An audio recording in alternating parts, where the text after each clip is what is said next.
Hola, soc Joan Salelles.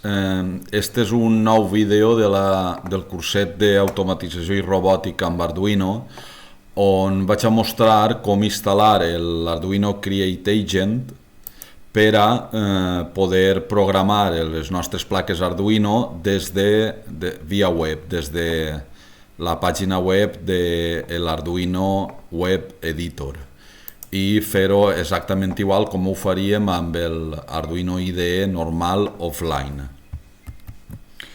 Bé, com sempre tinc la meva màquina virtual Windows així preparada, ho farem en ella, i el primer que tenim que fer és anar en un navegador a la pàgina de descàrregues de software d'Arduino.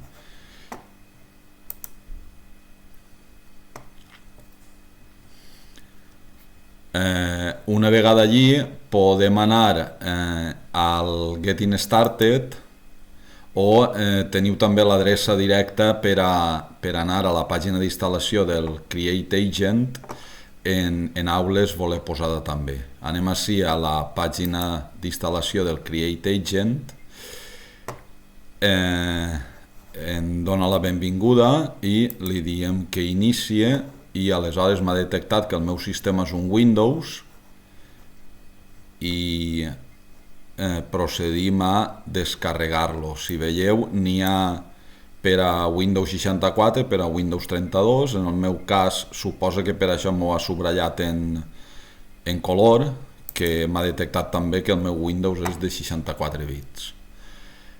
El descarregue i anem a executar-lo directament des de la web. És una cosa que jo no faig mai, prefereix buscar-lo en la carpeta de descàrregues, però bueno, li donem permís per a que modifiqui el sistema.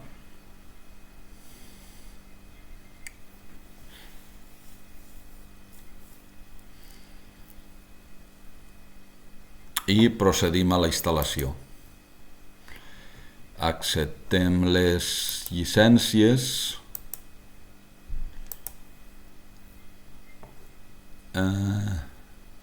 I anem a veure què posa així.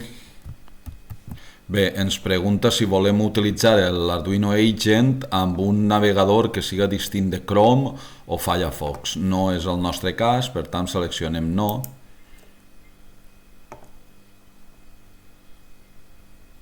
Ens diu que està llest per a instal·lar. Instal·lem. El firewall de Windows ens demana permís.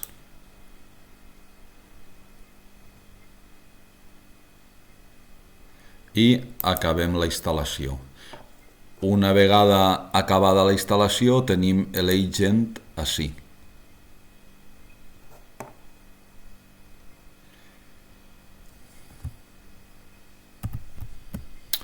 Ens demana que vol instal·lar uns drivers. Això són coses del directe, no ho havia fet mai, lo d'instal·lar-ho així. Instal·lar un Windows, vull dir.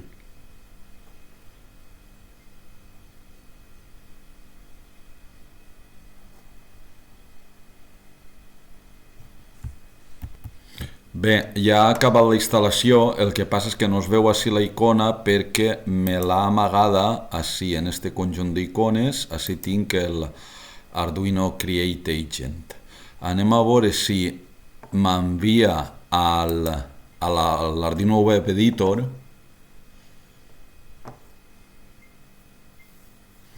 Efectivament, m'envia així. Vosaltres hauríeu de crear-se un compte, conforme vos explica en la pàgina web d'aules, però com jo ja el tinc creat, vaig entrar.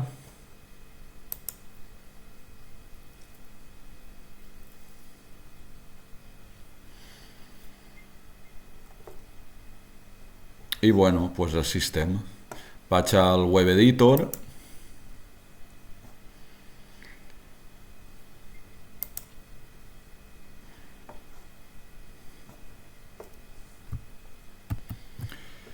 He hagut de parar el vídeo un rato perquè ha començat a preguntar-me una enquesta sobre com vaig utilitzar l'Arduino i tal.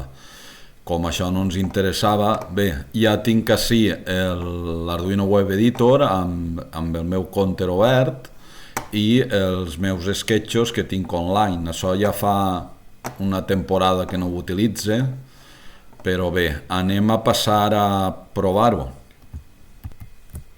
Per això vaig a enxufar la càmera per a utilitzar o de sempre una plaqueta Arduino Uno i utilitzarem l'exemple del LED intermitent. Anem a veure, com estem per internet, la cosa és una miqueta més lenta. Està així, és exactament el mateix exemple que en l'Arduino offline,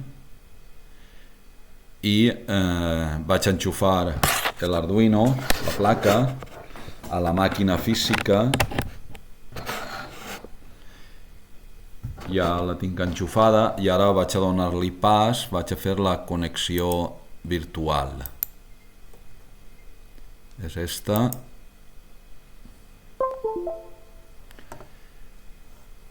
Me l'ha detectada així, l'agent me l'ha passada, no sé si la tindré que seleccionar en el desplegable, així està. Vale? Vaig a canviar-li la cadència, està en una cadència d'un segon, anem a canviar-li-la a 100 milisegons. Vaja, em diu com és un exemple que no puc canviar-ho, tinc que fer una còpia. Pues li dic que sí i ara sí que ens deixa canviar-ho i pugem a la placa.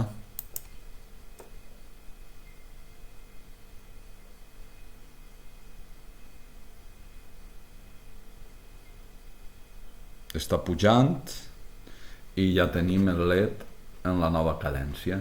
És a dir, hem comprovat que funciona, l'Arduino Agent funciona perfectament.